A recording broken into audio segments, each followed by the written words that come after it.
Hello friends. आज हम भारतीय संविधान अधिनियम 1872 के बारे में सामान्य रूप से एक पूरा उसका ओवरव्यू, संपूर्ण अध्ययन, जो सामान्य अध्ययन होगा, हम भारतीय संविधान अधिनियम 1872 का समग्र विश्लेषण करते हैं, ताकि जब इसके बारे में हम आगे पढ़ें तो हमें यह अच्छी तरह से समझ में आए। भारतीय संविधान अधिनियम 1872 1 सितंबर 1872 1 सितंबर 1872 को लागू हुआ। एक एक्ट और है जो 1 सितंबर को लागू हुआ था, क्या आप बता सकते हैं वह कौन सा एक्ट है जो 1 सितंबर को लागू हुआ था?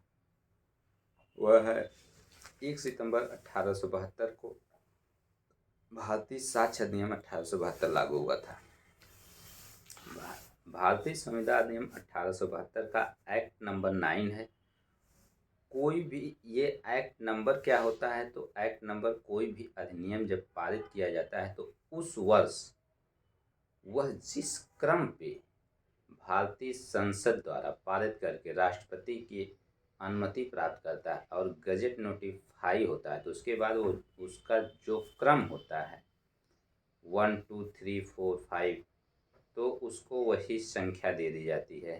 तो यह उस वर्ष का 9वां अधिनियम था, तो इसको एक्ट नंबर 9 है। एक्ट नंबर 9 ऑफ 1872, 1872 का अधिनियम संख्या 9। इसको असेंट कब मिली थी, तो असेंट 25 अप्रैल 1872 को मिली थी। अब इस अधिनियम का उद्देश्य क्या था, तो किसी भी अधिनियम का उद्देश्य उसके प्रियम्बल उद्देशिका से पता चलता है। तो इस अधिनियम का उद्देश्य था विधि के कतिपय भागों को परिभाषित और संशोधित करने के लिए यह अधिनियम बनाया गया था। तो केवल परिभाषा और संशोधन करना, इसको आप एडी या डीए के रूप में याद कर सकते हैं। एडी या डीए मतलब डिफाइन एंड अमेंड। 3 चीज़ होता है, कंसोलिडेट, डिफाइन एंड अमेंड। तो कंसोलिडेट नहीं है, केवल डिफाइन एंड अमेंड।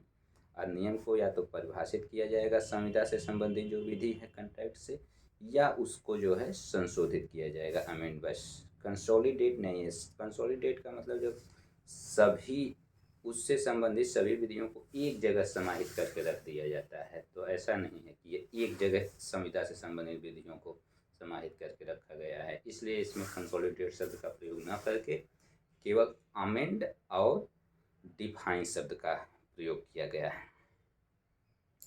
तो इस अधिनियम की खास विशेषता है, और सभी आप एक्ट में देखेंगे तो उसमें सबसे पहले चैप्टर शुरू होता है, चैप्टर 1 2 3 ऐसे करके, लेकिन इसमें सबसे पहले चैप्टर न शुरू होकर के प्रिलिमिनरी शुरू किया गया है, प्रारंभिक। प्रारंभिक क्या है, तो धारा 1 और 2 में इसमें प्रिलिमिनरी का प्रावधान है। क्या है प्रारंभिक? धारा 1 और 2, तो धारा 1 में संक्षिप्त नाम, विस्तार और प्रारंभ, और जैसा कि सभी अधिनियमों में संक्षिप्त नाम, विस्तार और प्रारंभ होता है, तो इसमें भी संक्षिप्त नाम, विस्तार और प्रारंभ है। इसमें धारा 1 में एक और बात है जो अन्य अधिनियमों में अलग से धारा में रहता है, सेविंग्स, व्यावृत्ति। व्यावृत्ति खंड इसमें इसी में दिया गया है। तो इसमें यही बात कही कि यह नियम 1800 भारतीय संविधान नियम 1872 कहा जाएगा। ये 1 सितंबर 1872 को प्रवृत्त है। पहले यह जम्मू कश्मीर राज्य पर लागू नहीं होता था, सिवाय जम्मू कश्मीर के संपूर्ण भारत पर लागू था, लेकिन 31 अक्टूबर 2019 से अब यह संपूर्ण भारत पर लागू है। व्यावृत्त क्या किया गया है, सेविंग किसको किया गया है, तो कोई स्टैट्यूट है, अधिनियम है या विनियम, तो उनके उपबंध पर, या व्यापार की कोई प्रथा या रूढ़ी है, अथवा किसी संविदा की किसी प्रसंगति पर जो इस अधिनियम के उपबंधों से असंगत न हो, तो उस पर प्रभाव नहीं डालेगा यह अधिनियम। इनको जो है भारतीय संविधान 1872 के द्वारा सेविंग किया गया, सेव किया गया है। इसके बाद इंटरप्रिटेशन क्लाज, धारा 2 में जो है इंटरप्रिटेशन क्लाज है, निर्वचन खंड है। तो क्या है निर्वचन खंड, इंटरप्रिटेशन क्लाज? तो जो वर्ड्स होते हैं पर्टिकुलर और एक्सप्रेशन होते हैं, शब्द और पद, उनका या तो संकीर्ण निर्वचन किया जाता है या विस्तृत निर्वचन किया जाता है, नैरो और वाइड इंटरप्रिटेशन। तो इसीलिए शब्दों को परिभाषित किया जाता है और उनका अर्थ दिया जाता है। तो इस अधिनियम में कि जब तक संदर्भ से प्रतिकूल आशय प्रतीत न हो, जो कंटेस्ट होगा, जो संदर्भ होगा, उससे अगर प्रतिकूल आशय नहीं प्रतीत होता है तो जो धारा 2 में परिभाषाएं दी गई हैं वही इस अधिनियम में लागू होंगी। तो क्या है, धारा 2A में प्रपोजल को परिभाषित किया गया है कि ऑफर क्या है, प्रपोजल क्या है। ऑफर या प्रपोजल को हिंदी में कहते हैं प्रस्थापना। प्रस्थापना, प्रस्ताव। प्रस्ताव क्या होता है, अभी इतना ही जानिए क्योंकि हम लोग समग्र अध्ययन कर रहे हैं तो एक एक क्वेश्चन इस पर बनता है। तो 2A में प्रपोजल, प्रस्थापना। सामान्य भाव में इसको ये समझिए कि जब आप अपनी इच्छा को किसी अन्य से इसलिए जाहिर करते हैं, संज्ञापित करते हैं कि उसकी रजामंदी, उसकी इच्छा अपनी इच्छा के प्रति प्राप्त कर ले या वह आपकी इच्छा से इनकार कर दे, तो वही प्रपोजल है। अब जब आप प्रपोज करेंगे तो 2B में अगर उसका एक्सेप्टेंस हो जाता है, उसने अगर उसको स्वीकार कर लिया तो वह प्रॉमिस बन जाएगी। 2B में किसको बताया गया है, प्रॉमिस को बताया गया है, वचन को। फिर उसके बाद 2C में जो प्रस्थापना को जो आपने प्रपोज किया उसको जो व्यक्ति एक्सेप्ट करता है तो उसे वचनदाता, प्रोमिजर कहते हैं। और उस प्रस्थापना को, प्रपोजल को ग्रहित करने वाला जो व्यक्ति है, जिसने एक्सेप्ट किया है, जो प्रस्थापना किया वो प्रोमिजर कहलाया और जिसने एक्सेप्ट किया वो प्रोमजी कहलाएगा, वचन ग्रहीता कहलाएगा। फिर उसके बाद 2D में कंसिडरेशन को परिभाषित किया गया है। इसमें भी जो कंसिडरेशन है, ये जो वचनदाता, जो प्रोमिजर है, उसकी इच्छा पर, उसकी वांछा पर वचन ग्रहीता जो प्रोमजी है उसके द्वारा या किसी अन्य व्यक्ति द्वारा उसकी इच्छा पर कुछ कार्य करता है या करने से विरत रहता है, या करता है या करने से विरत रहता है, या करने का या करने से विरत रहने का वचन देता है, तब ऐसा कार्य, प्रवृत्ति या वचन उस वचन के लिए प्रतिफल कहलाता है। यानी प्रतिफल वर्तमान, भूतकालीन और भविष्यकालीन तीनों हो सकता है। फिर उसके बाद 2E में ई से एग्रीमेंट। तो 2E में एग्रीमेंट को परिभाषित किया गया कि हर एक वचन और ऐसे वचनों का हर एक संवर्ग जो एक दूसरे के लिए प्रतिफल हो, तो एग्रीमेंट है, करार है। फिर F में रेसिप्रोकल प्रॉमिस, व्यतिकारी वचन को परिभाषित किया गया कि वे वचन जो एक दूसरे के लिए प्रतिफल या प्रतिफल का भाग हों, प्रतिफल या प्रतिफल के भाग हों। और एग्रीमेंट में था कि जो एक दूसरे के लिए प्रतिफल हों, लेकिन इसमें एक दूसरे के लिए प्रतिफल या प्रतिफल के भाग हों तो व्यतिकारी वचन कहलाते हैं। ठीक, अब जी में वह करार जो विधि द्वारा प्रवर्तनीय हो, वह करार जो विधितः प्रवर्तनीय न हो तो उसे शून्य का करार कहा जाता है। जी में वाइड एग्रीमेंट है कि वह करार जो विधितः प्रवर्तनीय न हो वह शून्य करार। फिर उसके बाद एच में बता दिया गया कि संविदा क्या है। तो जो करार विधि द्वारा प्रवर्तनीय, an agreement enforceable by law is a contract. फिर एच में संविदा बता दिया गया। तो आई में बता दिया गया कि शून्यकर्णी वाइडेबल कॉन्ट्रैक्ट क्या है। अब देखिए यहाँ से एच के बाद सब कॉन्ट्रैक्ट ही रहेगा, इसके पहले करार था। तो एच में वह करार जो विधितः प्रवर्तनीय है वह संविदा, N agreement enforceable by law. अब आई में ऐसा करार जो विधि द्वारा, दो पक्षकार होते हैं, दोनों पक्षकारों में से अगर एक पक्षकार के विकल्प पर प्रवर्तनीय है तो वह शून्यकर्णी संविदा है। दोनों में से केवल एक पक्षकार के विकल्प पर प्रवर्तनीय है तभी वह शून्यकर्णी। अगर दोनों द्वारा प्रवर्तनीय है तब नहीं, एक पक्षकार या उसके विकल्प पर प्रवर्तनीय है तो शून्यकर्णी संविदा वाइडेबल कॉन्ट्रैक्ट होगी। अब फिर जे में जो है शून्य संविदा को, अब तक आपने जी में क्या पढ़ा,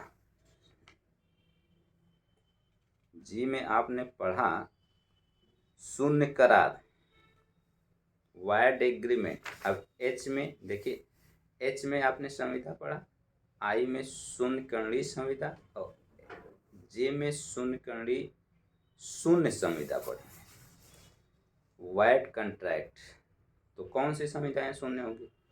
जो संविदा विधितः प्रवर्तनीय नहीं रह जाती, मतलब not enforceable by law, ceases to be enforceable by law, जिनको सीज कर दिया है। सीज की स्पेलिंग CEASES। जो संविदा विधितः प्रवर्तनीय नहीं रह जाती तो वह तब शून्य हो जाती है जब वह प्रवर्तनीय नहीं रह जाती।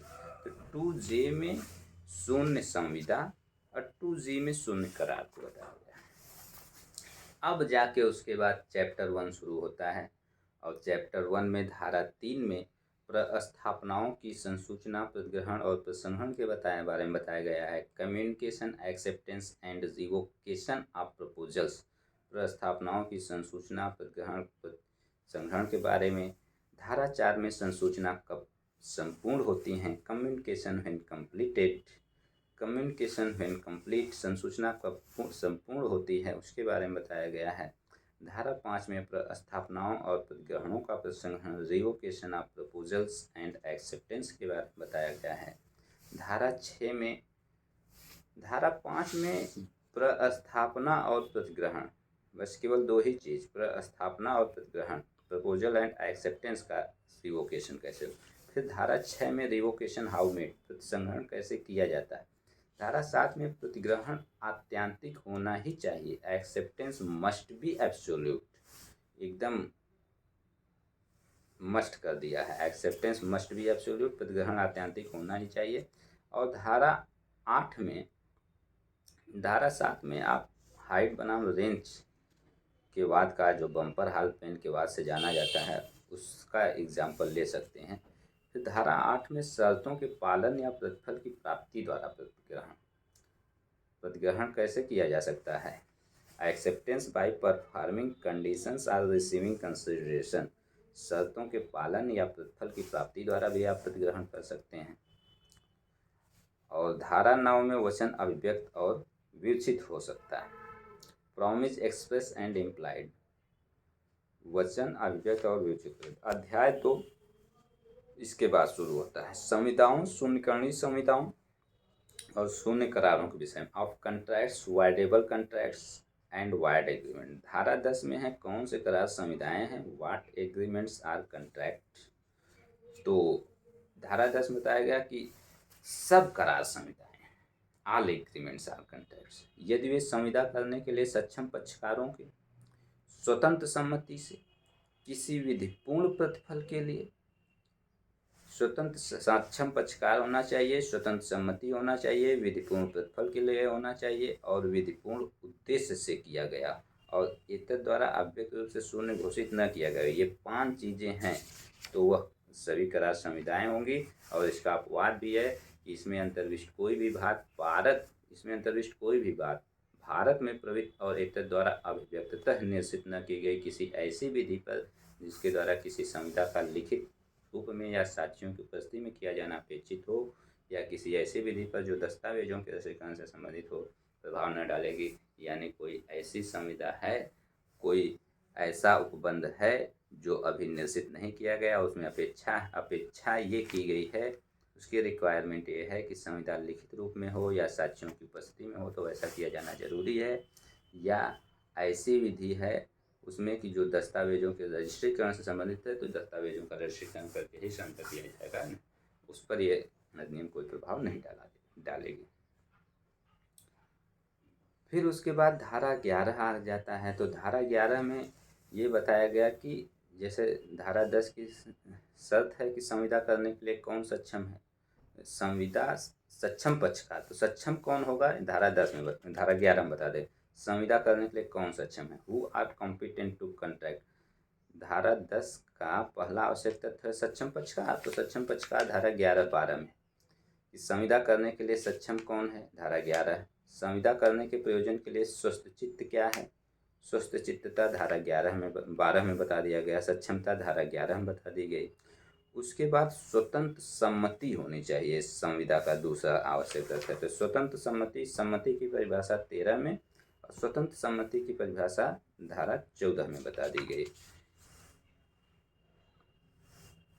अब फिर स्वतंत्र सम्मति को ही आगे बढ़ाते हुए कि जो स्वतंत्र सम्मति है धारा 15, 16, 17, 18 या 20, 21, 22 के अधीन न हो, तो धारा 15 में प्रपीड़न को परिभाषित किया गया, धारा 16 में असम्यक असर को, धारा 17 में कपट को परिभाषित किया गया, धारा 18 में दुर्व्यपदेशन को परिभाषा किया गया और धारा 20, 21, 22 में भूल के बारे में बताया गया।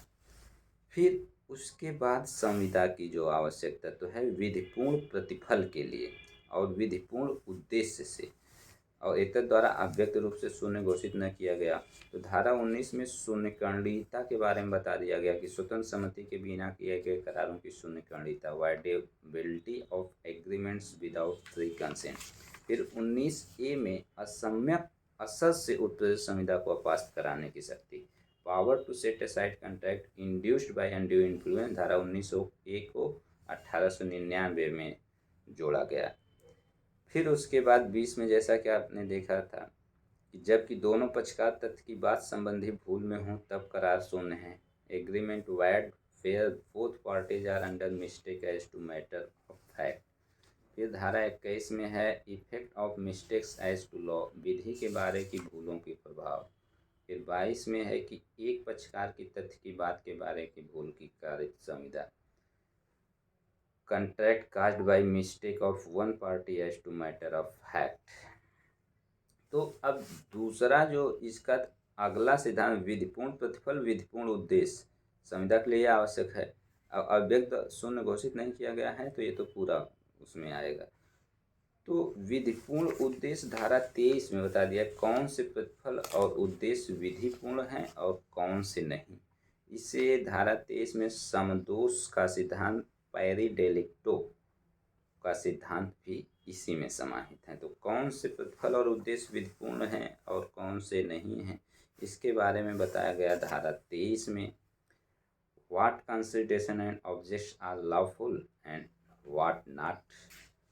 फिर अब देखिए इसके बाद आपने जो विधिपूर्ण प्रतिफल की बात की है संविदा में धारा 10 में, इसी की व्याख्या हो रही है धारा 10 की आगे की धाराओं में। तो धारा 24 में यदि प्रतिफल और उद्देश्य भागतः विधि विरुद्ध हों तो करार शून्य होगा। Agreements wide if consideration and objects unlawful in part. धारा 25 में है कि प्रतिफल के बिना करार शून्य है सिवाय जबकि वह लिखित तथा रजिस्ट्रीकृत हो या की गई किसी बात के लिए प्रतिकर देने का वचन हो या परसीमा विधि द्वारा वादित किसी ऋण के संदाय का वचन हो। Agreement without consideration wide unless it is in writing and registered or is a promise to compensate for something done or is a promise to pay a debt barred by limitation law। धारा 25 के heading में उसका class 1, 2, 3 निहित है। फिर इसके बाद इसमें 2 स्पष्टीकरण भी हैं 25 में जहाँ से क्वेश्चन पूछे जाते हैं। फिर उसके बाद धारा 26 में विवाह का अवरोधक करार, agreement in restraint of marriage void होगा। फिर धारा 27 में व्यापार का अवरोधक करार शून्य घोषित किया गया है, agreement in restraint of trade void. इसमें एक अपवाद है कि जिस कारोबार की गुडविल बेच दी गई है उस कारोबार को न चलाने के करार की व्यावृत्ति उसको सेव किया गया है। फिर उसके बाद 18 में है विधिक कार्यवाहियों का अवरोधक करार शून्य है। इसमें क्वेश्चन आता है कौन सी धारा प्रतिस्थापित सब्स्टिट्यूटेड सेक्शन है, तो धारा 28 प्रतिस्थापित सब्स्टिट्यूटेड सेक्शन है। धारा 28 में 3 अपवाद हैं।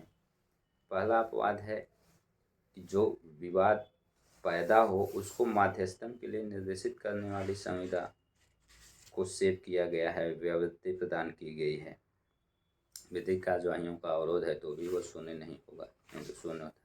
और दूसरा है जो प्रश्न पहले ही पैदा हो चुके हैं उन्हें निर्देशित करने की संविदा को व्यावृत्ति प्रदान की गई है। अब तीसरा पद है बैंक या वित्तीय संस्थान के प्रत्याभूति की करार की व्यावृत्ति, इसको भी सेव किया गया है। ये 2012 से इंसर्ट किया गया तीसरा पद। फिर धारा 19 में करार अनिश्चितता के कारण शून्य है, एग्रीमेंट्स वाइड फॉर अनसर्टेनिटी। फिर धारा 30 में है बाजी के करार तौर के करार शून्य है, पद्यम करार तौर के करार शून्य, agreements by way of wager void. धारा 30 में भी सेविंग्स है और अपवाद हैं। घुड़दौड़ के लिए कतिपय पारितोषिक के पक्ष में अपवाद। यह भी एमपी जुडिशरी में पूछा था, 500 रुपये या उससे अधिक घुड़दौड़ के लिए है तो यह जो है इसको सेव किया गया वो शून्य नहीं होगा और इसका प्रभाव धारा 294 का आईपीसी पर भी नहीं पड़ेगा।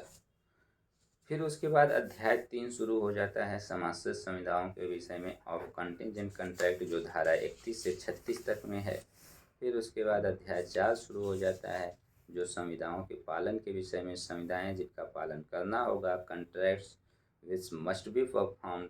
तो ये धारा 37 से 67 तक जाता है। इस धारा 37 से 67, जिसमें धारा 56 एक महत्वपूर्ण धारा असंभव कार्य करने का करार, उसमें 2-3 तो सिद्धांत हैं और धाराएं तो इसमें सभी इम्पॉर्टेंट हैं, लेकिन हम लोग केवल समग्र अध्ययन पढ़ रहे हैं, समग्र विश्लेषण पढ़ रहे हैं, इसलिए डिटेल में नहीं जाएंगे। फिर उसके बाद अध्याय 5 आ जाता है of certain relations resembling those created by contract, संविदा द्वारा सर्जित संबंधों के कतिपय संबंधों के विषय में, संविदा द्वारा सर्जित संबंधों के सदृश कतिपय संबंधों के। अध्याय 5 को आप क्वैसी कॉन्ट्रैक्ट अर्ध संविदा के रूप में जानिए, जो धारा 68 से लेकर धारा 72 तक है। फिर उसके बाद अध्याय 6 आ जाता है of the consequences of breach of contract, संविदा भंग के परिणामों के विषय में, जो धारा 73 से लेकर के धारा 75 तक है। धारा 73 से 75 तक संविदा भंग के परिणामों के विषय में है, जिसमें धारा 73 में संविदा भंग से कारित हानि या नुकसान के लिए प्रतिकर कंपनसेशन फॉर लॉस और damage caused by breach of contract, और धारा 74 में संविदा को धारा 74 में शास्ति compensation for breach of contract where penalty stipulated for, जहाँ की शास्ति का अनुबंध है वहाँ संविदा भंग के लिए प्रतिकर, और धारा 75 में संविदा को अधिकार पूर्वक विखंडित करने वाले पक्षकार का हकदार, party rightfully rescinding contract entitled to compensation. उसके बाद अध्याय 7 था जो धारा 76 से 123 माल के विक्रय के बारे में था, इसको निश्चित कर दिया गया माल विक्रय नियम 1930 का 3 की धारा 65 द्वारा। फिर उसके बाद अध्याय 8 आ जाता है जो क्षतिपूर्ति और प्रत्याभूति के विषय में है, ऑफ इंडेमनिटी एंड गारंटी के विषय में, जो धारा 124 से 147 तक है। फिर उसके बाद अगला अध्याय उपनिधान के विषय में आता है, जो धारा ऑफ बेलमेंट 148 से लेकर के 181 तक है। कौन सा अध्याय? अध्याय 9 ऑफ बेलमेंट उपनिधान। इसी में गिरवी भी है प्लीज। फिर उसके बाद अध्याय 10 आता है जो अभिकरण एजेंसी के बारे में है, जो धारा 182 से लेकर के अंतिम धारा जहाँ तक संविदा अधिनियम का है, 182 से अंतिम धारा आप बताइए कहाँ पर है? तो अंतिम धारा 238 है। धारा 182 अभिकर्ता और मालिक की परिभाषा, एजेंट एंड प्रिंसिपल डिफाइन। धारा 238 अभिकर्ता द्वारा दुर्व्यवदेशन या कपट का करार पर प्रभाव, effect on agreement of miss representation और फ्रॉड बाय एजेंट। उसके बाद अध्याय 11 था भागीदारी के विषय में, जो धारा 239 से 266 भागीदारी के विषय में और पार्टनरशिप के बारे में था, जो भारतीय भागीदारी अधिनियम 1932 का 9 की धारा 73 तथा अनुसूची 2 द्वारा निश्चित कर दिया गया, रिपील कर दिया गया। इसके बाद अनुसूची थी, शेड्यूल थी, जिसको जो है निरसन तथा संशोधन अधिनियम 1914 की धारा 3 तथा अधिनियम अनुसूची 2 द्वारा निश्चित कर दिया गया। इस प्रकार आपको भारतीय संविदा अधिनियम के बारे में जानकर खुशी हुई होगी कि हमने भारतीय संविदा अधिनियम का एक संपूर्ण अध्ययन कर लिया है। मुख्य रूप से प्रारंभिक धारा 1 से 30 तक, धारा 1-2 प्रारंभिक और चैप्टर 1, 2, 3।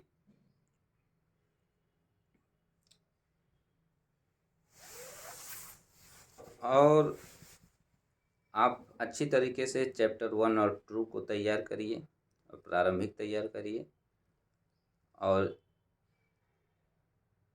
चैप्टर 7 जो धारा 76 से 123 तक निश्चित किया गया है उसको याद रखिए, और चैप्टर 11 जो धारा 239 से 66 तक था उसको निश्चित किया गया है उसको याद रखिए। फिर उसके बाद इसमें बचता क्या है उसको पढ़ना है हमको। तो आगे फिर देखते हैं कैसे इसको और विश्लेषणात्मक और अच्छी तरीके से पढ़ा जाए, ताकि प्री मेंस इंटरव्यू सबकी हमारी तैयारी संपूर्ण हो और हमें पुनः पढ़ने की आवश्यकता न पड़े। धन्यवाद।